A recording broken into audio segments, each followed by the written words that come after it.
Corrupção dispara e casos por resolver batem recordes, hospitais públicos em falência técnica, a chegada da varíola dos primatas e hoje falamos de 10 de junho, das suas comemorações e de como Camões cantava a sociedade portuguesa.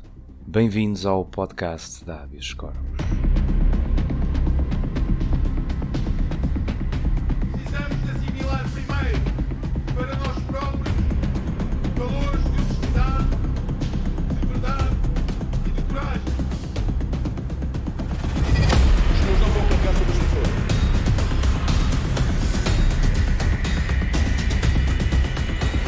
Vamos deixar que isto aconteça. Não apenas por nós.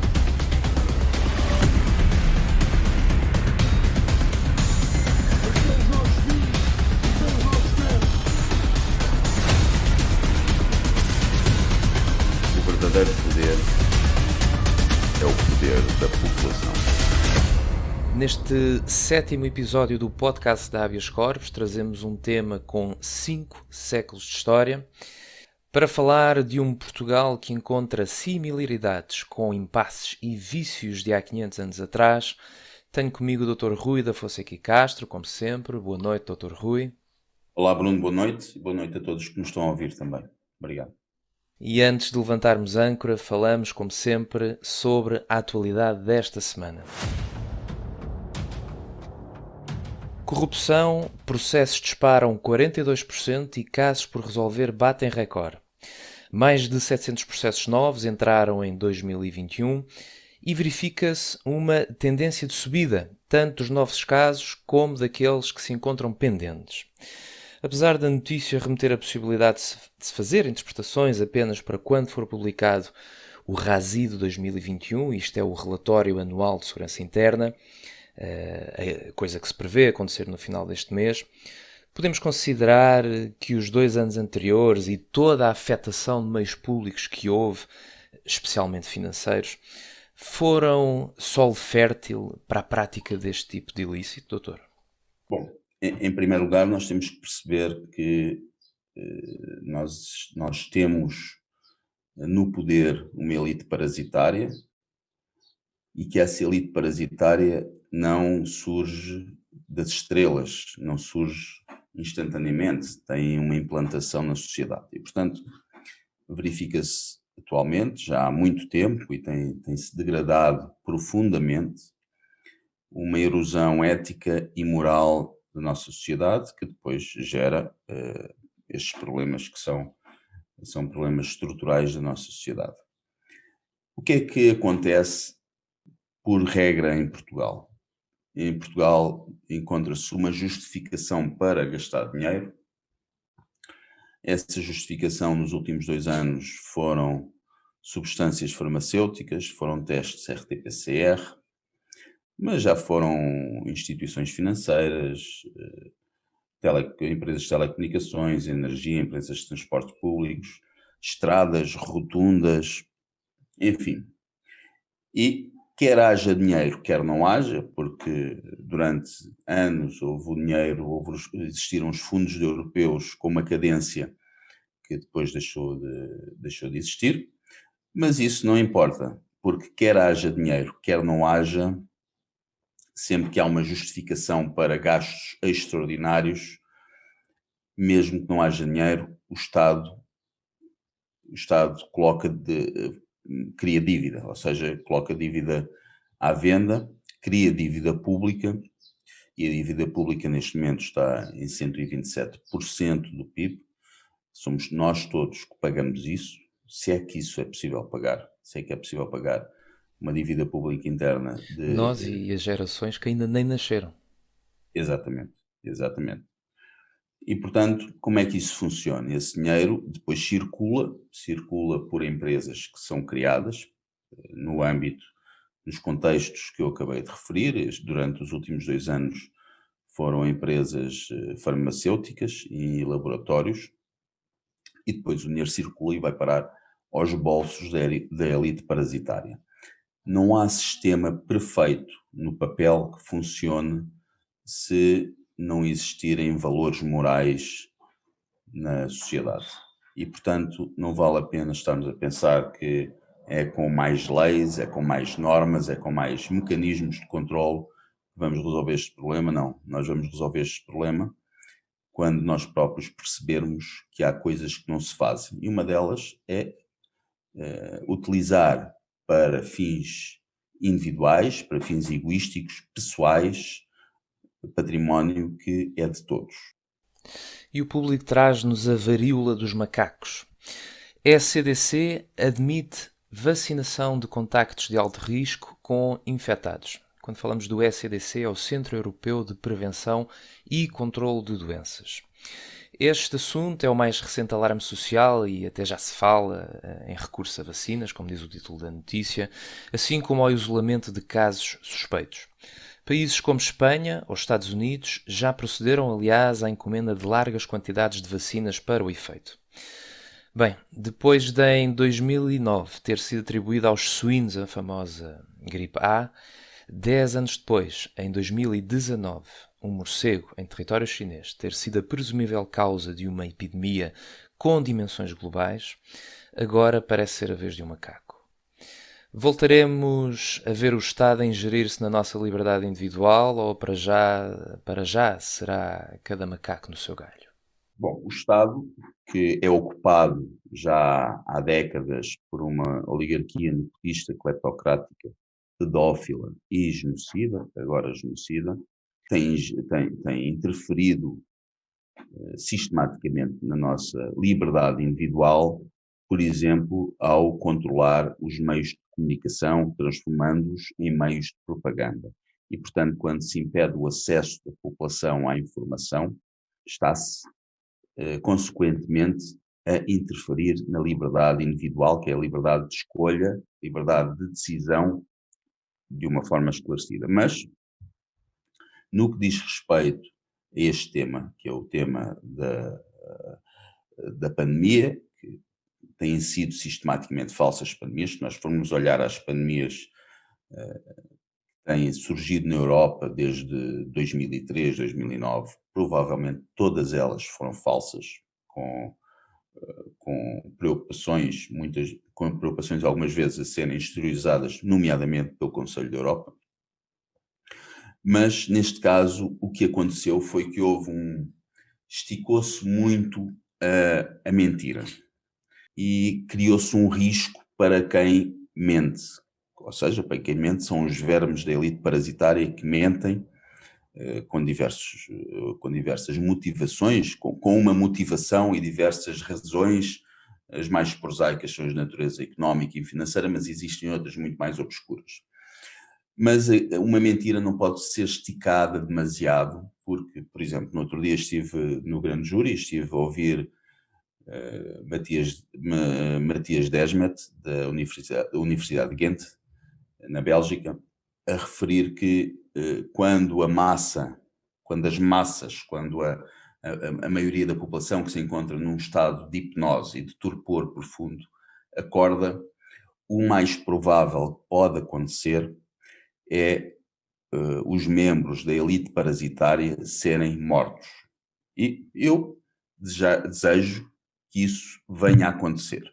Esse é o respeito que eu tenho por quem ocupa o país, a nação, Portugal. Esse é o respeito que eu tenho por eles. Eu espero que um dia a população acorde e possivelmente faça justiça pelas suas próprias mãos.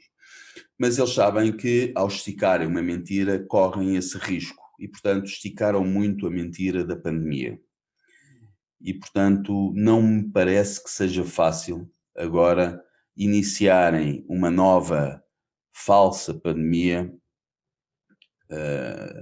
sem correrem um risco grande. De qualquer forma, eu no outro dia fiz referência à trometamina, ou trometamol, como causa provável das hepatites agudas, porque encontra-se na bula da Pfizer e é potencial causa de problemas hepáticos.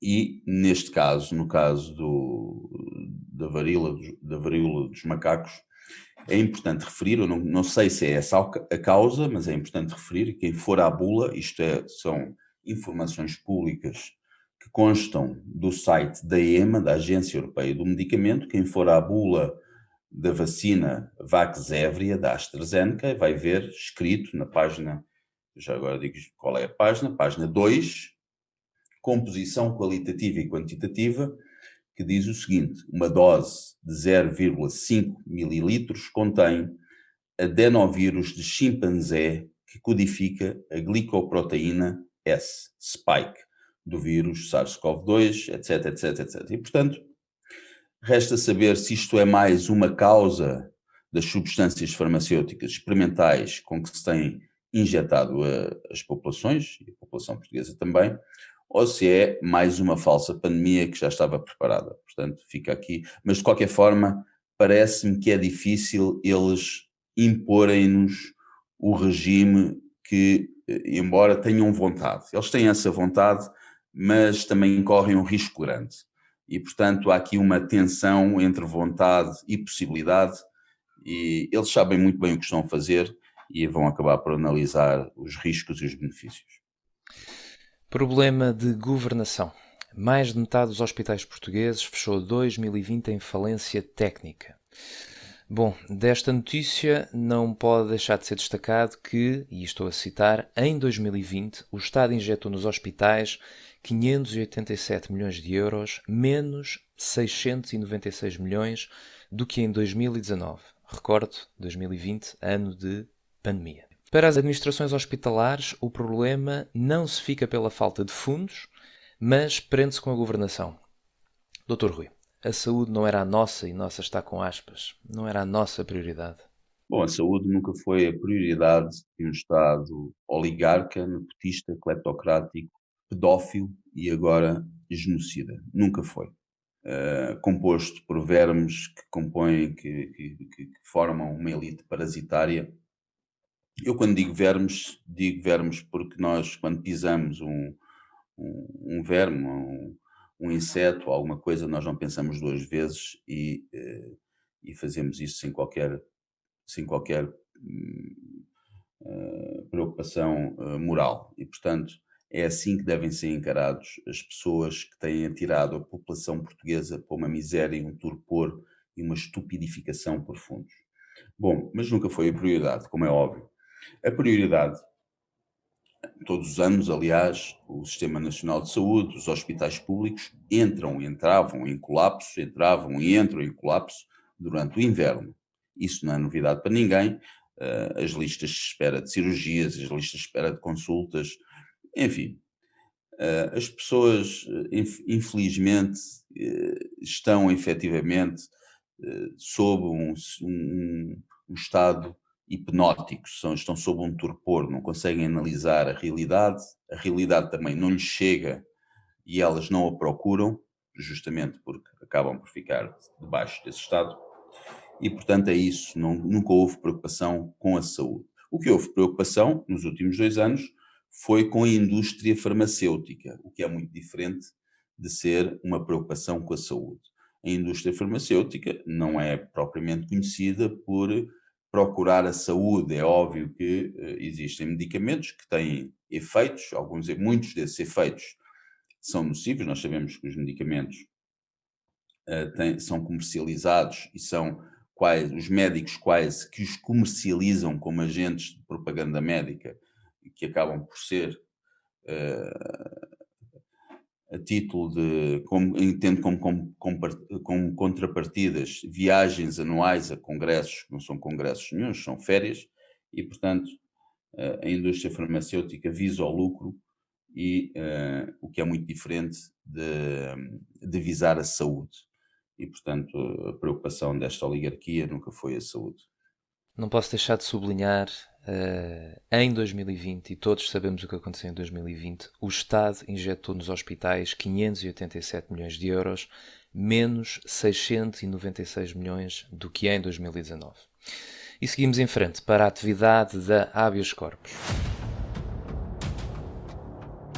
Relembramos que dia 10 de junho, em Braga, ocorrerá aquilo que temos vindo a chamar e a considerar a legítima e verdadeira celebração do Dia de Portugal, de Camões e das comunidades portuguesas. É um evento organizado pela Habeas Corpus, juntem-se a nós, estão a ser organizados também transportes a partir de outros pontos do país. Em segundo lugar, sessões jurídicas para associados. A Habeas Corpus vai começar a realizar sessões de apresentação de esclarecimentos jurídicos, anunciou isto esta semana nos seus canais, focando-se em temas do interesse dos seus associados. Dr. Rui, quer acrescentar alguma coisa aqui? Bom, a Habeas Corpus visa, tem como, tem no seu ADN, a ajuda, o apoio jurídico a quem dele mais precisa e a quem não tem possibilidades para o suportar financeiramente no comércio jurídico normal, pagar advogados, taxas de justiça, etc. A associação, a Habeas Corpus, visa pelo menos dar um apoio jurídico, pelo menos em termos de informação. É óbvio que esse apoio jurídico, com o crescimento da associação, também vai alargar-se na sua abrangência e, portanto, mas neste momento nós pretendemos começar, para além das ajudas que vamos prestando aos associados que nos contactem com determinados problemas e que façam parte do objeto da Habeas Corpus, que é a defesa dos direitos, liberdades e garantias fundamentais. Nós vamos começar por prestar estes esclarecimentos jurídicos semanalmente, que visam também permitir uma interatividade com os associados, que será uma conversa mais direta, que também podem expor as suas dúvidas, podem colocar as suas dúvidas, expor os seus problemas, se assim entenderem. E, no fundo, é uma associação a funcionar com a participação de todos.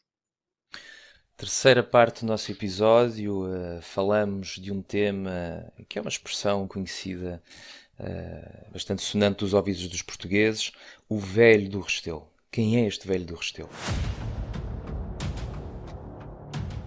Numa altura em que se aproxima o feriado 10 de junho, importa conhecer um pouco mais sobre a importância e a origem deste dia. Por decreto do rei Dom Luís I, foi comemorado pela primeira vez em 1880, pretendendo assinalar e comemorar os 300 anos da morte de Luís Vaz de Camões. E foi tornado feriado nacional com a proclamação da Primeira República em 1919. Até ao 25 de abril de 1974 era conhecido como Dia de Camões, de Portugal e da Raça. É apenas em 78 que se decide converter este nome para a fórmula que adquire nos dias de hoje, Dia de Portugal, de Camões e das comunidades portuguesas. Hoje, em 2022, passados 442 anos sobre a morte do poeta, recuperamos uma personagem carismática da sua obra, o Velho do Restelo, um símbolo de pessimismo e de travão contra a ambição e a mudança. Na sua obra mais conhecida, Os Lusíadas, Camões retrata este ancião como uma crítica ao alto preço que a nação teria de pagar, designadamente em vidas e sacrifícios por tentar ir além-mar. Dr. Rui, 5 séculos depois da redação da obra portuguesa mais conhecida de sempre, Os Lusíadas, haverão ainda por aí muitos velhos do Restelo?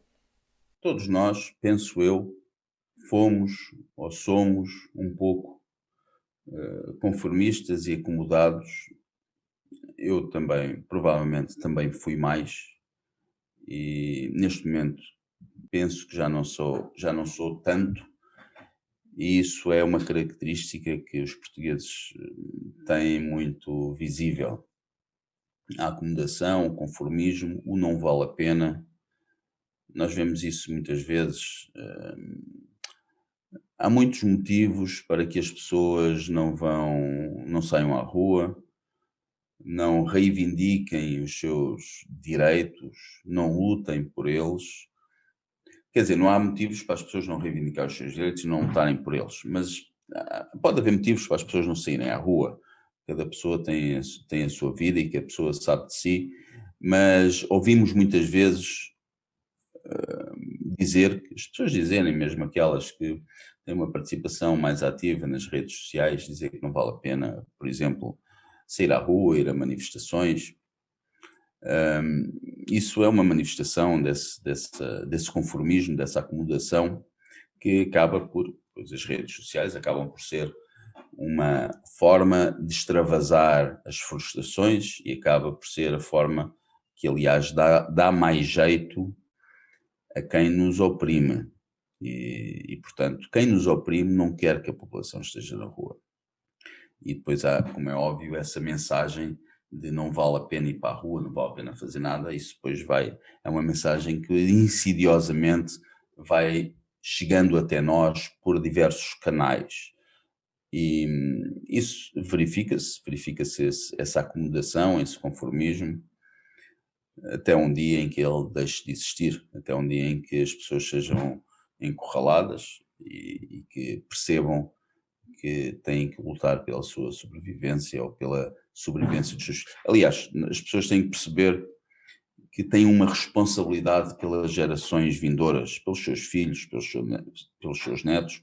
Eu também poderia adaptar-me e viver mais ou menos, de uma forma mais ou menos confortável, sem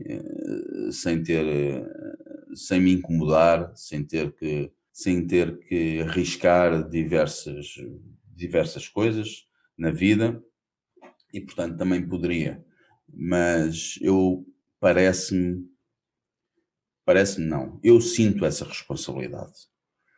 E é uma responsabilidade que eu comecei a sentir, não é muito antiga, é recente, foi um processo e que acabei por deixar esse conformismo, e neste momento eu sinto que tenho essa responsabilidade pelo menos para com os meus filhos. E todos nós deveríamos sentir essa responsabilidade e deveríamos perceber que quem não quer que nós reajamos, quem não quer que nós reajamos, exatamente, pretende que nós tenhamos esse conformismo, que nós nos mantenhamos nessa acomodação, e portanto isso é um problema que existe e que, enfim, é identificável, e não há uma receita, não há uma fórmula específica para resolvê-lo. É uma questão de ser identificado e de cada um de nós ir fazendo aquilo que nos compete. Quando falava aí na responsabilidade que nos toca a todos, eu lembrava-me de uma frase de Edmund Burke, que acho que é fantástica, é uma das minhas frases de eleição, que é algo nestes termos. A sociedade é mantida através de um compromisso silencioso e implícito entre aqueles que já apareceram, aqueles que vivem e aqueles que um dia nascerão. E acho que essa ideia fica bem patente aqui nesta frase. O seu sentido crítico em relação à escolha da data do Dia de Portugal e do seu significado é conhecido em relação à celebração deste feriado neste dia. Tem uma opinião crítica bastante conhecida. Pergunto-lhe em que dia ou em que dias acharia que se adequaria melhor a celebração de um feriado que pretende exaltar a identidade nacional, e se entende que o sentimento originalmente associado, que é o de patriotismo, deveria ser mais estimulado. Bom, o 10 de junho é presumivelmente a data da morte de Luís Vaz de Camões, nem sequer há uma certeza absoluta em relação a isso, e realmente Luís Vaz de Camões é um símbolo da escrita poética, de uma forma épica, que exaltou os feitos da nação portuguesa, mas parece-me que Luís Vaz de Camões escolheria outra data para o Dia de Portugal. E nós temos várias datas, por exemplo, nós temos, já agora, no outro dia comemorou-se o dia do combatente em Portugal, é comemorado no dia de uma batalha, a Batalha de Lali, que foi uma tremenda derrota portuguesa na Primeira Guerra Mundial. Nós temos esse tipo de coisas, nós comemoramos as derrotas e isso serve ainda para nós. Estávamos há pouco a falar do velho do Restelo, do conformismo, da acomodação, do não vale a pena, dos não somos bons o suficiente. E essas coisas também, psicologicamente, também se refletem na mentalidade da população. Por exemplo, nós não comemoramos em Portugal uma batalha, foi uma das maiores batalhas em termos históricos da humanidade, da história da humanidade, foi uma das batalhas mais influentes da história do mundo, foi a Batalha Naval de Diu, no dia 3 de fevereiro de 1509, ao largo de Diu, em que Portugal conseguiu impedir o avanço do Império Otomano no Índico. Isso nós não comemoramos, as pessoas nem sequer sabem, nem sequer conhecem essa batalha. Bom, mas temos outras datas que poderiam ser as datas para o Dia de Portugal, como por exemplo o dia 24 de junho de 1128, que foi a Batalha de São Mamede, em que Dom Afonso Henriques derrotou as tropas de Fernão Pérez Estrava e da sua mãe, e abriu caminho depois para a independência do Condado Portucalense, para a formação de Portugal, que acabou por ser consolidada, por ser efetivada com o Tratado de Zamora do dia 5 de outubro. Portanto, o dia 24 de junho e o dia 5 de outubro seriam até datas mais adequadas para o Dia de Portugal.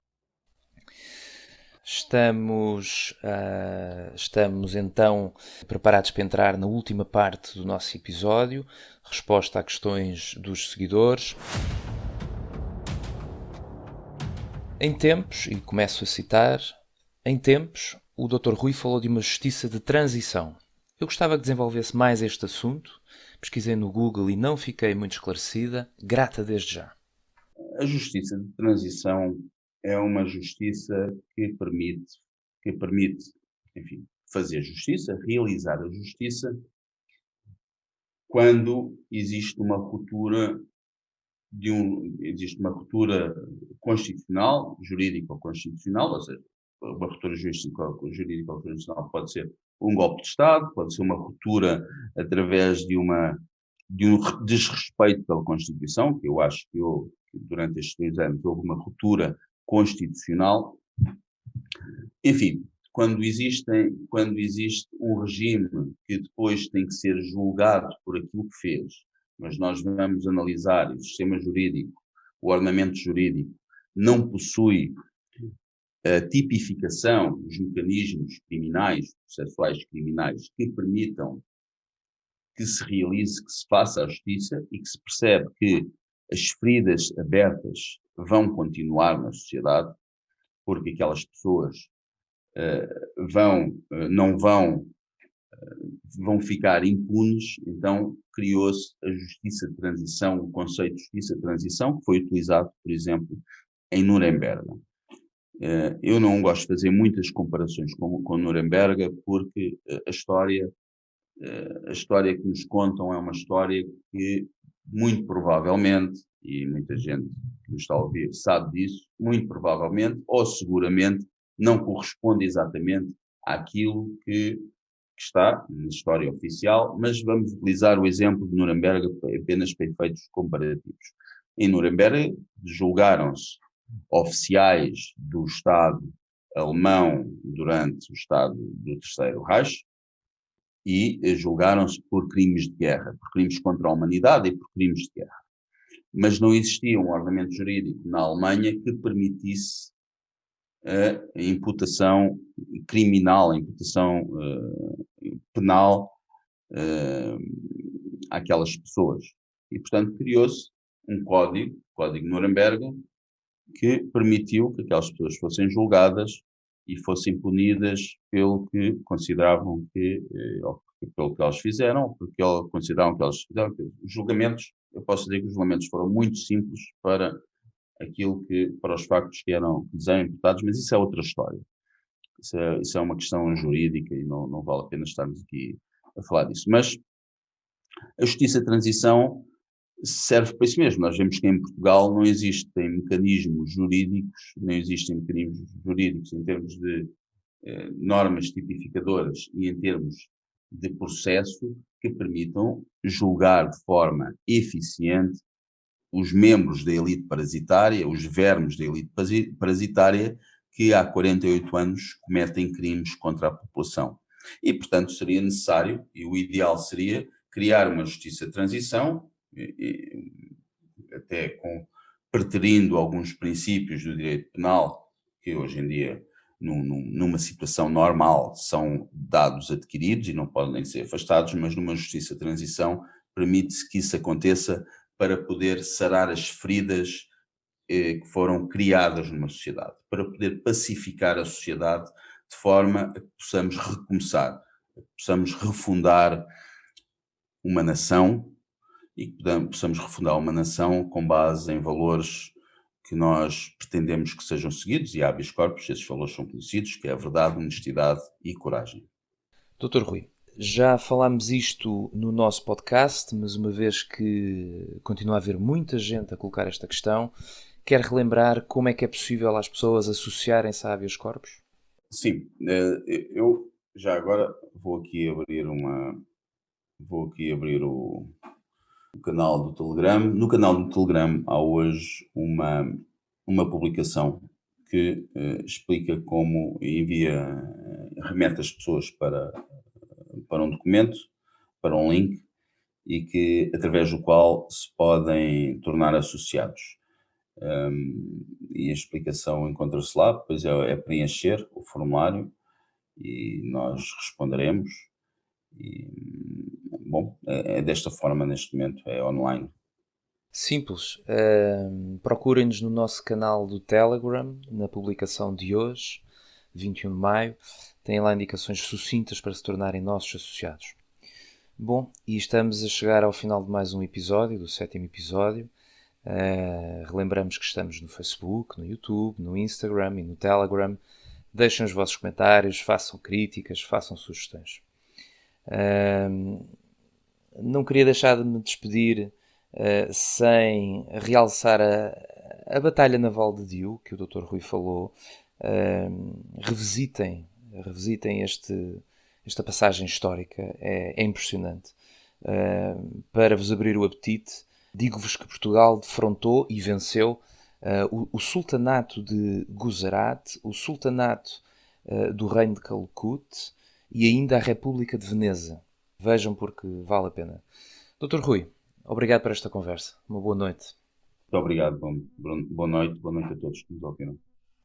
E terminamos com a nossa citação, tudo a ver com o tema que falámos hoje. Nos perigos grandes, o temor é muitas vezes maior do que o perigo. Luís Vaz de Camões.